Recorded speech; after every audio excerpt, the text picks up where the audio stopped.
La reprise des cours pourrait être annoncée incessamment par le chef de l'État, Félix-Antoine Tshisekedi Tshilombo, c'est le ministre de l'OPST, Willy Bakonga, qui déclare que la courbe de contamination de Covid-19 tend vers sa chute. Et puis la Ligue des femmes de l'Union sociétaire pour le développement intégral, parti cher à Maître Guillaume Ngoma, ont dans une déclaration suggéré au président de la République quelques recommandations à l'encontre des enjeux politiques de l'heure. Voilà tout pour les titres. Une nouvelle édition sur la chaîne de l'éducation, madame, messieurs, bienvenue. Selon le ministre de l'OPST, Willy Bakonga, la reprise des cours est imminente, puisqu'aux dernières nouvelles, la courbe de contamination des Covid-19 chute. Cette reprise pourrait être annoncée incessamment par le président de la République lui-même, suivait le ministre de l'OPST. Vous savez que les classes ont été fermées à juste titre, puisqu'il y a la circulation intense de la maladie, et le président de la République, chef de l'État, qui est très attentionné à tout ce qui concerne notre jeunesse, avait pris la mesure de fermer les écoles pour éviter que les enfants soient contaminés, puisqu'il faut épargner nos enfants de cette maladie.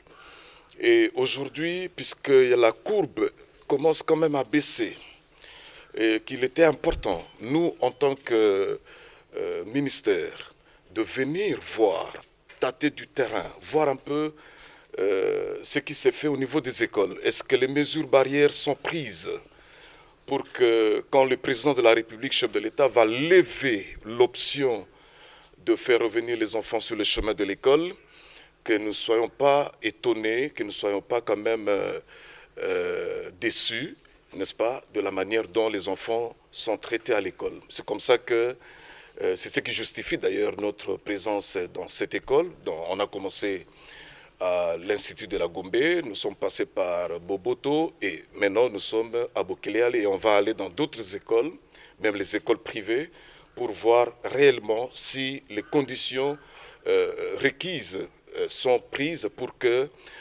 les enfants retournent de manière échelonnée, ça il faut le dire, de manière échelonnée, puisque ce n'est pas, on ne va pas faire retourner tous les élèves au même moment. Ici à Kinshasa notamment, et dans d'autres provinces aussi où la courbe est ascendante, nous allons échelonner, n'est-ce pas, cette reprise de cours. Mais dans les provinces non touchées et dans les provinces légèrement touchées, là, absolument, la reprise de cours sera totale. Donc tous les élèves vont aller à l'école. Donc ça, c'est important. L'instruction claire du président de la République a été donnée pour que nous puissions, nous, descendre sur le terrain, voir un peu la réalité des écoles et comment nous pouvons absolument demander que les élèves, puisque les parents s'impatientent et les enfants aussi s'impatientent, comment ils peuvent, n'est-ce pas, retourner à l'école. Mais il faut le dire, il faut aussi le dire qu'on ne peut pas retourner les enfants à n'importe quel prix. Il est absolument nécessaire que tous les paramètres, tous les indicateurs soient réunis pour une reprise apaisée, pour une reprise sécurisée, pour que nos enfants ne soient pas contaminés. Cette fois-ci à la primature, le comité de conjoncture économique s'est réuni sous la présence du Premier ministre sortant, Sylvestre Ilunga-Ilunga, le mardi 9 février 2021. Le vice-premier ministre du plan, Éligier Mounimbwe, fait le compte rendu. La réunion de conjoncture d'aujourd'hui porte sur la situation de conjoncture de la période du 1er au 5 février 2021.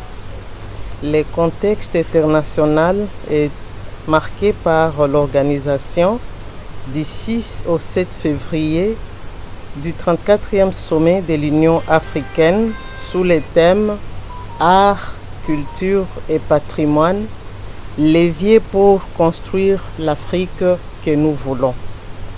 Les points suivants ont été examinés lors de ces sommets.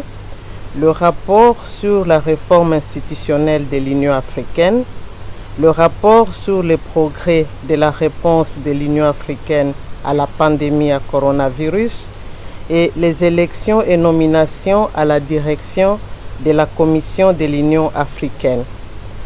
Le contexte national est marqué par la prise de fonction le 5 février du chef de l'État, président de la République, à la tête de l'Union africaine. La visite officielle du chef de l'État du 1er au 3 février en Égypte, laquelle a conduit à la signature des contrats de coopération, notamment dans les domaines d'infrastructure, énergie et de traitement de l'eau. Le premier volet de ce contrat est estimé à 416 millions de dollars américains disponibles grâce à Afreximbank et le second est de plus de 580 millions portant sur un investissement global de près d'1 milliard de dollars américains. La signature le 1er février d'un accord portant sur la sécurisation des opérations immobilières et hypothécaires entre les ministres des Finances, des Affaires foncières et le président de l'Association congolaise des banques. Cet accord indique que toute transaction financière des biens fonciers et immobiliers d'un montant supérieur à 10 000 dollars devra se réaliser par voie bancaire à partir du mois de mars. Et au Sénat, le bureau démissionnaire conduit par l'ancien président de cette chambre haute, Alexis Tambwe Mwamba, a procédé le mardi 9 février 2021 à la remise-reprise avec le bureau d'âge dirigé par le sénateur Léo Mamboléo. Le précision avec Ginelle Bézoin. Le président sortant de la Chambre haute du Parlement a remis au bureau d'âge ce mardi 9 février tous les symboles ainsi que les documents essentiels, question de favoriser la continuité. S'adressant à Léo Mamboléo, Alexis Tambwe Mwamba a fait savoir qu'il était normal pour lui de se présenter dans le cadre de cette remise-reprise car il s'agit d'un devoir républicain. Et les devoirs républicains sont sacrés. D'accord.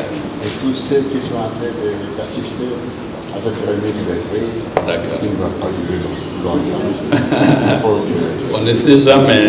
Je souhaite au bureau et je souhaite bonne chance à notre chambre. Rappelons qu'Alexis Tambwe Mwamba ainsi que 5 autres membres du bureau ont démissionné à la suite des pétitions déposées à leur rencontre. Restant toujours au Sénat, où le sénateur Guy Lunga Chivula de l'Union sacrée de la Nation pense que la sagesse et le respect des lois du pays vont l'emporter lors des élections du bureau définitif de la Chambre haute du Parlement en lieu et place des contestations partisanes. Suivez le sénateur Guy Lunga, l'élu de la RDT, au micro de John Elimpui. La motion de déchéance relève du contrôle parlementaire. Cette motion de déchéance contre le président du Sénat et autres membres du bureau est un droit reconnu par la Constitution de la République et le règlement intérieur qui régit le Sénat. La motion de déchéance est une sanction politique organisée. Tous les membres du bureau ont été mis en cause. Le président du bureau ne pouvait pas présider la séance plénière du 2 février 2021 car il n'avait pas qualité. L'installation du bureau d'âge s'est fait conformément au règlement intérieur. Il est aberrant de débiter des affirmations qui discréditent l'Assemblée plénière après toutes les années de sagesse qui renferme le Sénat. Et je dois comprendre que le simple juridisme s'arrête là où commencent les intérêts du peuple. Alors arrêtons de faire du patriotisme un bouc émissaire quand on est engagé sur le terrain de la crise éthique. C'est au peuple et à l'opinion d'apprécier. Le Sénat est l'école de la sagesse et de la modestie. Donc aucun triomphalisme ni acharnement contre les membres du bureau, mais c'est le peuple d'abord qui gagne. L'actuel régime est dans la logique des pluralités des pensées, l'instauration d'un état de droit caractérisé par la liberté de pensée demeure un droit fondamental à tous. Telle est la vision du président de la République et chef de l'État, Félix Antoine Tshisekedi Tshilombo. Le régime de la pensée unique est révolu avec le MPR et le régime passé. Il s'agit là d'une intention qu'on tente de prêter quant aux luttes contre les antivaleurs et les compromissions. Concernant la violation de la Constitution par le chef de l'État, nous en avons marre de cette fausse rhétorique. Si il y a violation de la Constitution, l'organe compétent pour constater cela est la Cour constitutionnelle. En conclusion, en tant que sénateur, la procédure telle tel que prévu par le règlement intérieur du Sénat à son article 28 a été bel et bien respecté. Le bureau d'âge a été installé et a même présidé une séance plénière pour examiner les pétitions. À ce jour, le climat à la Chambre haute est calme et serein. Le premier vice-président, l'honorable Sami Badibanga Tita, va présider les séances plénières assistées par les 2 Benjamins du Sénat. Et l'heure est arrivée, comme l'a dit le président de la République dans son discours sur l'état de la nation, Kissalume Banda. De la chambre haute à la chambre basse du Parlement, le bureau d'âge a procédé à la remise et reprise avec le bureau définitif le mardi 9 février 2021, un bureau qui sera dirigé par Moussoukou Diamponga. Suivez cet extrait. Que nous avons reçu lors de la remise et reprise, qui nous sont destinés.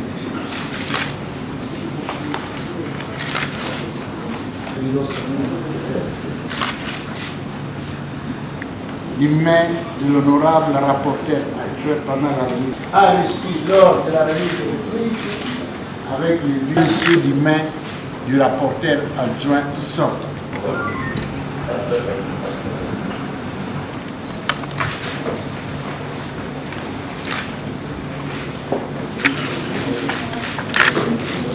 Applaudissez quand même.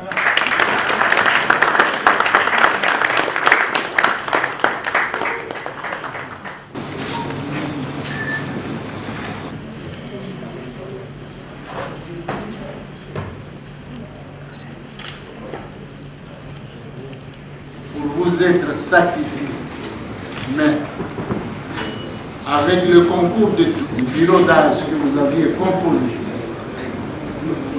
a réussi les paris du salut de la République démocratique. Attention,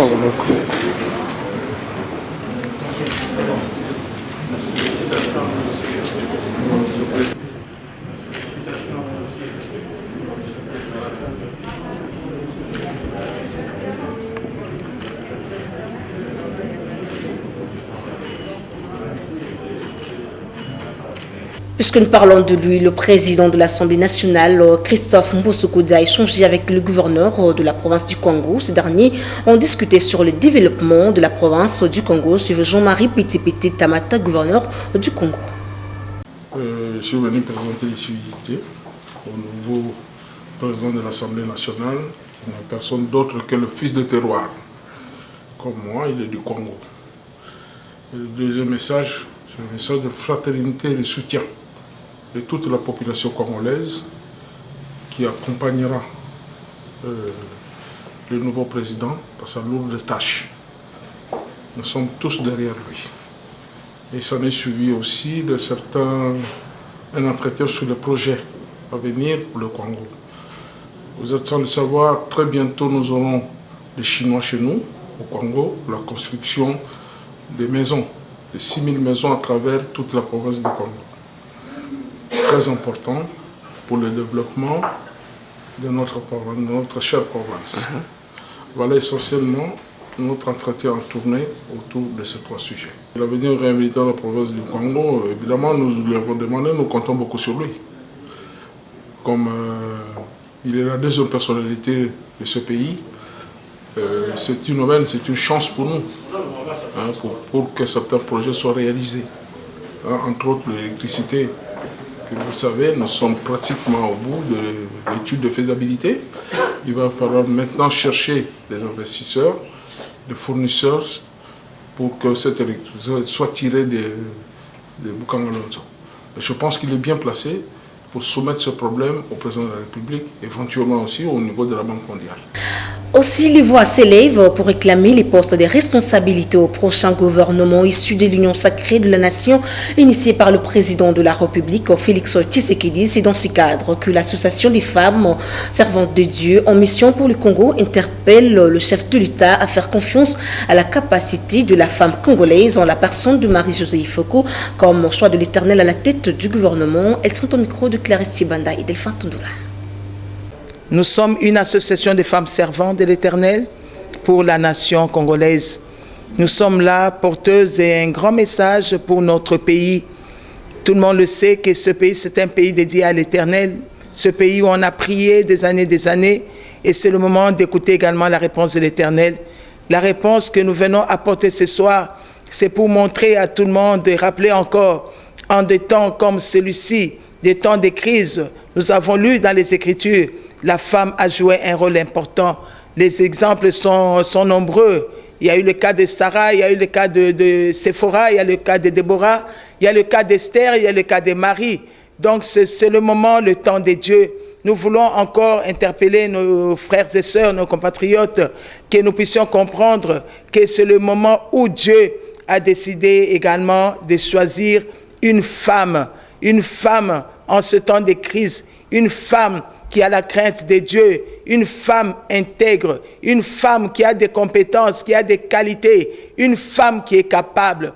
Et cette femme, nous l'avons vu, comment elle s'est distinguée parmi les plusieurs hommes qui se sont présentés comme candidats présidents. Nous pensons que cette femme, c'est elle qui peut être encore la réponse du moment et qui peut, au-delà de cela, épauler le chef de l'État dans cette vision. Et cette femme, nous pensons que c'est Marie-Josée Ifoko, la femme qu'il faut en ce moment si présent.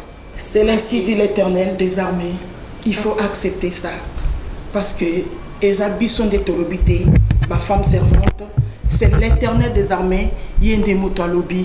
Parce que moi si, azailo kwa mutuya na kacha société, ezate moi si atika la kanandako. Tolingi pe pour le moment, moi si akota pe na kacha prémature. Ainsi dit l'Éternel des armées. Que mon Dieu vous bénisse. Et le vice-président de la Solidarité congolaise pour la démocratie et le développement, SCODE, Cyril Moupapa, a présidé le mardi 9 février 2021 à Kinshasa la réunion de conscientisation à l'endroit de membres et cadres de ce parti. Reportage de Christian Lissoque et Jonathan Koyag. Après la mission lui confiée par son président national, le bâtonnier Jean-Claude Muyambou-Kiassa, d'installer le Conseil fédéral de Kinshasa, le vice-président de la SCODE, Cyril Moupapa, a réuni les membres et cadres du parti le mardi 9 février où il les a conscientisés et fortifiés de travail encore dur pour redynamiser les partis à tous les niveaux. Ces derniers a profité de cette occasion pour saluer les efforts de tout un chacun pour l'évolution du parti. Les gens ont compris qu'il est temps d'être dans un parti national comme la SCODE. Il est temps d'aller dans l'union sacrée de la nation, toujours passant peut-être par la SCODE. Donc c'est une grande joie pour nous aujourd'hui d'avoir encore d'autres adhérents et qui continuent à venir dans le parti. Rien à raisonner. On est à la disposition de la population. On est à la disposition de tout celui qui veut bien s'adhérer dans SCODE. Aujourd'hui, le peuple a récupéré le pays. La SCODE a récupéré aussi les vagues d'adhésion. Alors tel que nous sommes là, nous sommes tous derrière le parti qui corrobore avec l'Orange, la SCODE, la Solidarité, les partis du peuple. Nous avons marre des partis des bourgeois. Nous avons marre des partis qui pillent nos endroits, les recoins qu'on sort. Aujourd'hui, nous voulons un parti qui partage un idéal commun avec la population. Je tiens d'abord à remercier tous les cadres de ce parti, en commençant par le premier cadre de ce parti qui est le président national, Maître Muyambou. Aujourd'hui, le parti, c'est un parti qui grandit. C'est un parti qui prend de l'extension à travers la République. Et je crois que c'est une joie et tout un honneur de se retrouver auprès de mes frères et de mes sœurs. C'est pour dire que le parti n'a pas de frontières. Cette réunion s'est clôturée par une série d'adhésions de nouveaux membres qui ont choisi d'œuvrer à la SCODE. Je l'ai dit dans les titres, dans une déclaration rendue publique par la Ligue des femmes du parti politique Union sociétaire pour le développement intégral, le parti cher à Maître Guillaume Goma-Voubou, ce mercredi 10 février 2021 à Kinshasa. Ces femmes ont suggéré au chef de l'État Félix Tshisekedi quelques recommandations allant dans le sens des enjeux politiques de l'heure. Je vous propose l'extrait de leur déclaration lue par Albertine Mbenza, la présidente de la Ligue des femmes de l'USDI, dans ses propos recueillis par Christian Lissoque une fois de plus. Nous, membres de l'Union sociétaire pour le développement intégral, ISDI en sigle, partie membre du regroupement politique AFDCA et partant de l'Union sacrée de la nation, réunis ce jour sous la direction de notre président national, Maître Ngoma-Mvoubou Guillaume, considérant la situation politique actuelle, caractérisée par l'engouement effréné autour de la nomination imminente du formateur du gouvernement et la mise en place subséquente du gouvernement de l'Union sacrée de la nation, vu l'excellence du travail accompli par l'informateur, l'honorable sénateur Modeste Bati Lukwebo, visant 1. L'identification d'une nouvelle coalition majoritaire à l'Assemblée nationale dénommée Union sacrée de la nation. 2. L'élaboration d'un programme d'action du gouvernement dans l'optique de rompre avec le passé et poser de nouveaux jalons pour un Congo prospère en vue de promouvoir le bien-être commun, attendu que toutes ces missions ont été accomplies avec brio et satisfecit pour le chef de l'État, Félix Antoine Tshisekedi Tshilombo, président de la République, attendu que le peuple congolais s'attend à la satisfaction réelle de ses besoins sociaux de base avec empressement et avec l'obligation des résultats qui s'imposent au futur gouvernement, nous vous suggérons très respectueusement de confier ces hautes charges de l'État à un Premier ministre technocrate, expérimenté, doté d'une culture gouvernementale avérée. Et pour clore ce journal en santé, n'est pas perdre espoir et comment une fille mère peut-elle se prendre en charge pour répondre à cette préoccupation. Suivez l'exemple de Joséphine Béméni, une fille mère qui se prend en charge grâce à la formation de la Fondation Ménil avec l'appui financier de l'UNICEF dans un village non loin de la ville de Mbandaka. Les explications avec Copain Koutoumissa. Joséphine Bekeni, une fille mère victime d'une violence sexuelle, a appris à se prendre en charge grâce à l'apprentissage de l'installation des panneaux solaires. Aujourd'hui, panneaux sont montés. Tomati panneaux likolo, toké, tobeti, basete, loka, toteki, bakornia, tolatisa kiango, tomati ango likolo, tobeti, basete, Aujourd'hui, singa tokiti nase. Toya nase tokuta régulateur. Régulateur wana, tokuta si trou. Na si trou wana, premier trou eza, deuxième trou eza pour na panneau, positif na négatif. Après toyozwa, troisième na quatrième eza pour na batterie. C'était après la formation organisée par la Fondation Ménel avec l'appui financier des Fonds des Nations Unies pour l'enfance, UNICEF, dans le cadre de la campagne de l'autonomisation des femmes et des jeunes filles. Ces centres rassurent l'éducation non formelle des filles et femmes victimes pour la plupart des violences sexuelles et des discriminations dues à leur handicap. L'appui financier de l'UNICEF à travers sa session protection de l'enfance s'inscrit dans le cadre de la campagne de l'autonomisation de la femme en RDC. L'apprentissage de ces métiers leur permettra de subvenir aux besoins de leurs familles. Ces femmes constituent les modèles des bénéficiaires de la campagne sur l'autonomisation de la femme et de la lutte contre toute forme de violence basée sur le genre en RDC.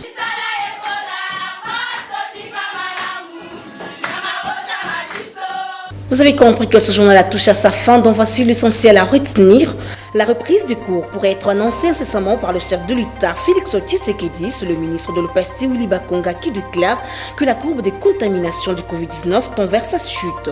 Et puis la Ligue de femmes de l'Union sociétaire pour le développement intégral, parti cher à Maître Guillaume Gouma, ont dans une déclaration suggéré au président de la République quelques recommandations à l'encontre des enjeux politiques de l'heure. C'était là le rappel des titres, enfin complètement de cette édition du journal, dont la chefferie est assumée par Junior Tundela. Un grand merci à toute l'équipe technique rédactionnelle.